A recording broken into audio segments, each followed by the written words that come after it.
Hello everyone, welcome to learning point. आज हम Assam TET में एनवायरमेंटल साइंस से जो क्वेश्चंस पूछे जाते हैं उसके top 30 previous year questions plus expected questions जो इस बार आ सकते हैं वो करने वाले हैं। और हमारा टारगेट रहेगा 30 आउट ऑफ 30 स्कोर करने का। But for that we need to have basic knowledge. अब जिन्होंने प्रिपरेशन कर लिया है, this video will be helpful to test your preparation. जिन्होंने नहीं किया, this video will be more than enough for your preparation, क्योंकि लास्ट डे में आप जितना कर सको उतना कर लो, और वो भी इंपॉर्टेंट वाले ही करो, सब कुछ पढ़ने मत जाओ। With that said, let's start the video. पहला question, main reason of continuous decreasing of wild life is. Wild life decrease होने का मेन रीजन क्या है? हम तो हमारा करेक्ट आंसर होगा इन चारों में से, that will be option number B. Option number B is the correct answer, cutting down of trees, cutting down of forest. अगर आप फॉरेस्ट ही काट दोगे तो वो वाइल्ड लाइफ का घर ही नहीं है बेसिकली। आप वाइल्ड लाइफ का घर को काट रहे हो। अगर उनके पास घर नहीं है, they can not survive, right? So hunting होगा, obviously they will come into the cities. So that is the correct answer. Question number 2, what type of radiation is trapped on the earth's surface by the greenhouse effect? जैसे कि आपको दिख रहा है यहाँ पे image में, जब हमारे सन से इनकमिंग सोलर रेडिएशन होता है, सोलर रेडिएशन आता है हमारे अर्थ के अंदर, तो कुछ ग्रीन हाउस गैसेस क्रिएट होते हैं। और वो ग्रीन हाउस गैसेस क्या करते हैं? नॉर्मली होना क्या चाहिए था, हमारे जो रेज आते हैं वो आने के बाद रिफ्लेक्ट बैक होकर चले जाने चाहिए out to the space. But green house gas क्या करते हैं, वो इंफ्रारेड रेडिएशन को ट्रैप कर लेते हैं। जैसे आपको दिख रहा होगा इस वाले पर्टिकुलर पार्ट में कुछ कुछ रेड वाले पार्ट्स रह जा रहे हैं, जिसकी वजह से अर्थ का टेम्परेचर बार बार बढ़ रहा है, right? So that is infrared rays is the correct answer. Option number third, BAST is associated with, और you can say BAST is associated with. Now BAST, BAST जो है बेसिकली वो एक डॉटर थी इजिप्शियन गॉडेस की, और she was very fond of cats. उसके pet animals cats थे, सो वो हमेशा कैट का मास्क पहन के जाती थी। So that she symbolizes basically की प्रोटेक्शन ऑफ वाइल्ड लाइफ। तो बास्ट किसके साथ एसोसिएटेड है? वाइल्ड लाइफ के साथ एसोसिएटेड है। इवन टुडे हम इसी को देखते हैं कि वाइल्ड लाइफ को कंजर्व करने के लिए हम लोग बास्ट का एग्जाम्पल देते हैं। Question number 4, ozone layer is found in. बहुत ही कॉमन क्वेश्चन और हर बार पूछा जाता है। ओजोन लेयर हमारा कहाँ पे रहता है? स्ट्रेटोस्फीयर में रहता है। एज यू कैन सी, हमारा जो अर्थ है उसके 0 से 10 किलोमीटर में जो स्फीयर रहता है उसको हम लोग बोलते हैं ट्रोपोस्फीयर, और यहीं पे हमारा एरोप्लेन सब घूमता है। स्ट्रेटोस्फीयर जो था वो 10 से 50 किलोमीटर तक रहता है, और इसी स्ट्रेटोस्फीयर में हमारा ओजोन लेयर रहता है। और जितने भी जेट्स हैं वो सब ओजोन लेयर के थ्रू ही पार करते हैं, जिसकी वजह से they are also causing ozone layer depletion. Okay, moving to the next question, question number 5, wild life week is celebrated on. Wild life week जो है बेसिकली वो 2 अक्टूबर, क्योंकि हमारे ऑप्शंस में नहीं थे, ये आपका प्रीवियस ईयर क्वेश्चन में answer will be this one, but actual जो है that is 2 October to 8 October हम wild life week celebrate. Moving to the next question, which of the following is a biodegradable waste? Plastics क्या biodegradable waste है? बिल्कुल नहीं। Polythene नहीं। Glass नहीं। So answer will be none of this. इनमें से कोई भी बायोडिग्रेडेबल वेस्ट नहीं है। इनका लाइफ स्पैन बहुत ज्यादा होता है, तो डिग्रेड ही नहीं होते ये लोग। This are called non biodegradable waste. Question number 7, when is ozone day celebrated? Again EVS के टर्म्स में बहुत इंपॉर्टेंट क्वेश्चन बनता है ये कि ओजोन डे कब सेलिब्रेट करते हैं। Your correct answer will B 16 September. Question number 8. The ratio between regional and local species diversity is measured as alpha diversity, beta diversity, gamma diversity, or delta diversity. So the correct answer will be beta diversity. Regional और local species का जो diversities होता है उसका जो ratio होता है that is called as beta diversity. Next question. Nuclear family refers to. Nuclear family किसको बोलते हैं?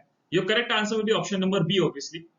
एक फैमिली जिसमें बस पेरेंट्स और चिल्ड्रन रहते हैं उसको हम लोग बोलते हैं न्यूक्लियर फैमिली। जॉइंट फैमिली किसे बोलते हैं? ऑप्शन नंबर सी, एक ऐसा फैमिली जहां पे चिल्ड्रन रहते हैं, पेरेंट्स रहते हैं और ग्रैंड पेरेंट्स भी रहते हैं, that can be called as a joint family. हमारा आंसर क्या हो जाएगा न्यूक्लियर फैमिली के? Option number B. Question number 10, energy flows in ecosystem is. The correct answer is unidirectional. ऐसा क्यों होता है? क्योंकि जितने भी एनिमल्स होते हैं लिविंग, जितने भी एनिमल्स होते हैं उनका जो एनर्जी रिलीज होता है हीट के फॉर्म में, वो बेसिकली हम लोग जो प्लांट्स होते हैं, प्लांट्स यूज नहीं कर पाते फोटोसिंथेसिस के टर्म्स में। तो इसलिए हम लोग क्या बोलते हैं, एनर्जी फ्लो कैसा होता है इकोसिस्टम में? एक बहुत ही यूनिडायरेक्शनल वे में होता है।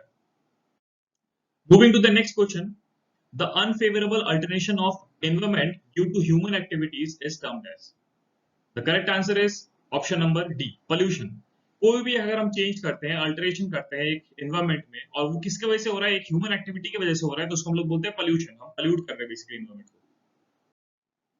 Question number 12, Minamata disease is due to. The correct answer is option number A, mercury. एक मरकरी मेटल की वजह से मीनामारा डिजीज होता है और एक न्यूरोलॉजिकल डिजीज होता है, ब्रेन को अफेक्ट करता है।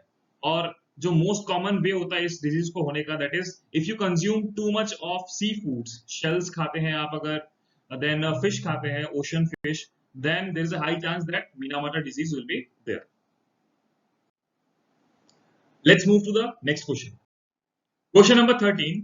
Red data book contains data of, the correct answer is threatened species, या फिर इसको हम लोग बोलते हैं endangered species. जो species जो एकदम extinction के सामने है, endangered है basically, उनको हम लोग बोलते हैं red data book. There is a book specially mentioned जहाँ पे हम लोग वहां पे वो सारे species को mention करते हैं जो कि endangered है basically. Question number 14. Which of the following species is an example of linked species? अब linked species क्या होता है, जैसे कि आपको दिख रहा होगा, the correct answer will be clownfish. इसको हम लोग clownfish बोलते हैं, और आपको इस यहाँ पे एक फिल्म भी याद आ रहा होगा, Finding Nemo. So Nemo was a clownfish. और इसको ऐसा क्यों बोला जाता है? Linked species basically दो species के बीच में linkage show करता है. So fish और amphibian का दोनों का property show करता है क्योंकि ये clownfish. So that is why this is called, or you can say this is an example of linked species. और ये मछली ऑलमोस्ट 3 आवर्स तक पानी के बिना भी रह सकता है. Okay, that is a property of amphibians. Question number 15. Biodiversity. Biodiversity क्या होता है? Increases towards the equator, decreases towards the equator, remains same throughout the planet, has no effect on change in latitude. The correct answer will be actually increases towards the equator, क्योंकि हमारे जो दो poles है, north pole और south pole, वहां पे extreme cold होता है, बहुत ज्यादा ठंडा होता है, तो वहां पे बायोडाइवर्सिटी एग्जिस्ट नहीं कर पाता, उतने वैरायटी ऑफ एनिमल्स वहां पे रह नहीं पाते. जबकि जैसे आप धीरे धीरे यहाँ पे इक्वेटर की तरफ आओगे, यहाँ से भी और नीचे से भी इक्वेटर की तरफ आप जब आना शुरू करोगे, तो यहाँ पे टेम्परेचर होता है वो बहुत ऑप्टिमल होता है सारे ही स्पीसीज को रहने के लिए. सो हम बोलते हैं increases towards the equator, biodiversity increase करता है इक्वेटर की तरफ. Moving to the next question. WWF stands for, that is world wild life fund. World wild life fund basically protect करता है जितने भी हमारे इन्वायरमेंटल कॉजेस होते हैं, इन्वायरमेंट के लिए बेसिकली वो खड़े होते हैं. ठीक है, प्रोटेक्ट करते हैं बेसिकली जितने भी इन्वायरमेंटल कॉजेस हो सकते हैं वहां पे. The correct answer is world wild life fund. 17. Growing agricultural crops between rows of planted trees is known as. आपको दिख रहे होंगे यहाँ पे बड़े बड़े ट्रीज हैं और ट्रीज के बीच में हमने यहाँ पे क्रॉप लगाए हुए हैं, तो इस पर्टिकुलर मेथड को एक नाम दिया जाता है, that is called as taungya system. इसका नाम होता है टोंगिया सिस्टम, और एक बहुत ऑप्टिमल वे है अगर आपको बेसिकली बहुत अच्छा यील्ड का क्रॉप चाहिए होता है तो. क्योंकि यहाँ पे जैसे आप फॉरेस्ट के बीच में लगाते हो, बेसिकली बड़े बड़े ट्रीज के बीच में लगाते हो, तो आपका क्रॉप्स को ऑलरेडी न्यूट्रिएंट्स का अभाव नहीं होता, nutrients will be there in the soil. Question number 18. Full form of CNG. बहुत इजी सा क्वेश्चन है, आप सबको आता है, that is compressed natural gas. Option number B will be the correct answer. Question number 19. Project tiger was started in which year? Correct answer is 1973. 1973 में government of India ने start किया था ताकि टाइगर को कंजर्व किया जाए, क्योंकि tiger का जो नंबर था वो बहुत रैपिडली गिर रहा था, तो उसको कंजर्व करने के लिए that was launched project tiger. Question number 20. Renewable source of energy is, हमको दिख रहा है कोल क्या रिन्यूएबल है? नहीं, क्योंकि कोल एक लिमिटेड अमाउंट में मिलता है. पेट्रोलियम वो भी लिमिटेड है, uranium that is also limited. Plant जो है that is the correct answer, वो रिन्यूएबल है, बार बार हम लोग उसको रिन्यू कर सकते हैं, अलग अलग प्लांट्स. एक बार अगर प्लांट मर भी गया तो दूसरा हम लोग प्लांट लगा सकते हैं, right. Next, the topmost portion of an energy pyramid is of primary producer, primary consumer, secondary consumer, decomposers. मैंने यहाँ पे pyramid of energy लगा दिया हुआ है. सबसे ऊपर जो होता है topmost जो रहता है that is of tertiary consumer, उसके नीचे आता है secondary consumer, उसके नीचे primary, और सबसे नीचे रहता है that is producers. Okay, so यहाँ पे क्योंकि tertiary consumer का ऑप्शन ही नहीं है, तो as per the option कौन सा आएगा सबसे ऊपर? secondary consumer ही है यहाँ पे जो सबसे ऊपर आएगा, क्योंकि secondary consumer के नीचे ही है यहाँ पे बाकी सब primary, decomposers and primary producers ये सब. Okay, so the correct answer will be secondary consumer as per this particular question. अगर आपके ऑप्शंस में tertiary consumer है, that will be the correct answer. Moving to the next question, the carrying capacity of population is determined by its. The correct answer is limiting resources. एक population का carrying capacity कितना है वो कौन determine करता है? उसका resource कितना है basically, उसके एक limited resource ही होगा, right? So that limiting resource define the carrying capacity of a population. Moving to the next question, which of the following is not an air pollutant? Air pollutant कौन सा नहीं है? Clearly दिख रहा है, option number C will be the correct answer. Nitrogen gas एक pollutant नहीं है, वो नेचुरली एग्जिस्ट करता है हमारे अर्थ में, अर्थ के एटमॉस्फेयर में, and that is also 78%. 78% exist करता है nitrogen gas, so that is not a pollutant. Question number 24.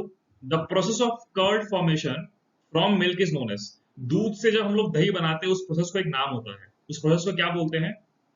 The correct answer is option number C, fermentation.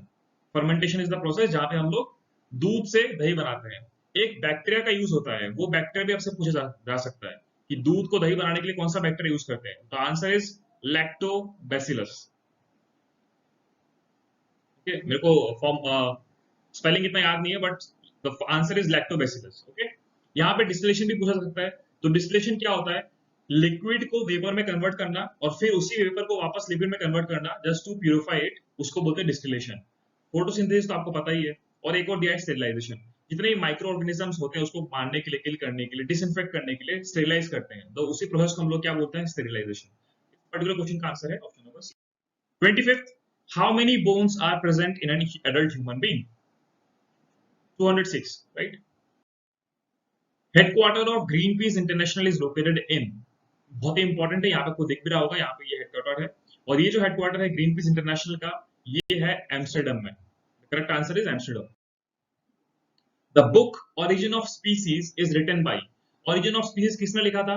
The correct answer is Charles Darwin, और ये इसको माना जाता है एक बहुत बड़ा इंपॉर्टेंट कंट्रीब्यूशन टुवर्ड्स बायोलॉजी। ठीक है, चार्ल्स डार्विन ने ये द ओरिजिन ऑफ स्पीसीज दिया था। The following are rabi crops, तो आपको कुछ एग्जांपल्स, आपको कुछ क्वेश्चंस में दिए हुए ए बी सी डी, इनमें से कौन से रबी क्रॉप्स है? Make sure that you know rabi crops और खरीफ क्रॉप्स कौन से होते हैं, उनके सीजन्स क्या होते हैं। मैंने यहाँ पे एग्जांपल लगा दिया है कौन से हैं रबी क्रॉप्स और खरीफ क्रॉप्स, क्योंकि बहुत ज्यादा चांस है कि आपके एग्जाम में आ जाएंगे। तो as for this question I can see gram and wheat is the correct answer rabi crop में, क्योंकि देखो आपको दिख रहा होगा ग्राम यहाँ पे और वीट यहाँ पे, तो ये दोनों ही हमारे क्या है? रबी क्रॉप के एग्जाम्पल है। Moving to the next question, who is known as father of green revolution in India?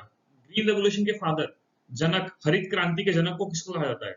The answer is MS Swaminathan. MS Swaminathan ने बेसिकली स्टार्ट किया था green revolution by yielding high crop yielding, जो भी मतलब बहुत ज्यादा प्रोड्यूस करने वाले क्रॉप से उन्होंने वो स्टार्ट किया था इंडिया में लगाना। Who discovered the blood group in human beings? Human beings में ब्लड ग्रुप का आविष्कार किसने किया था? आविष्कार नहीं, डिस्कवरी किसने किया था? The correct answer is Karl Landsteiner, which is option number B. इन्होंने ही बेसिकली फर्स्ट ब्लड ग्रुप को डिस्कवर किया था। Option number 29, the example of an ecosystem is, अब इकोसिस्टम होता क्या है? जहां पे बायोटिक और एबायोटिक दोनों ही रहते हैं, कोएग्जिस्ट करते हो। एयर में सिर्फ आपके एबायोटिक कंपोनेंट्स ही रहते हैं, माइक्रो ऑर्गेनिजम्स। वाटर में, वाटर बेसिकली क्या है? वाटर एक पानी में क्या है? वो भी एबायोटिक है, वो जिंदा तो नहीं है, दैट इज एबायोटिक। सॉइल में हमारा बायोटिक कंपोनेंट्स रहता है, बिल्कुल। एबायोटिक कंपोनेंट हमारा जो आंसर हो जाएगा इकोसिस्टम का, दैट विल बी पॉन्ड, क्योंकि पॉन्ड में फिश भी रहता है, हमारे प्लांट्स भी रहते हैं जो पानी में उगते हैं, वो वाले प्लांट्स, और वाटर खुद भी है, एबायोटिक भी है, राइट? तो बायोटिक एबायोटिक तीनों का कॉम्बिनेशन है यहाँ पे, तो correct answer will B pond is an example of an ecosystem जहां पे सब कोएग्जिस्ट करते हैं। Question number 30, a salt that absorbs water is called, एक ऐसा सॉल्ट जो पानी को एब्जॉर्ब करता है उसको क्या बोलते हैं? The answer is hydrophilic. Philic मतलब लव, अगर हाइड्रो मतलब पानी, पानी से जो लगाव रखता हो, मतलब एब्जॉर्ब करता हो, उसको क्या, कौन सा सॉल्ट बोलते हैं? The correct answer will B hydrophilic salt. तो या दैट इज इट। ये कुछ अच्छे क्वेश्चंस थे, कुछ 30 क्वेश्चंस थे। मेक श्योर आपने कितने करेक्ट आंसर्स किए, do mention it in the comment. So yeah, that's it. Thank you for watching. Have a wonderful day.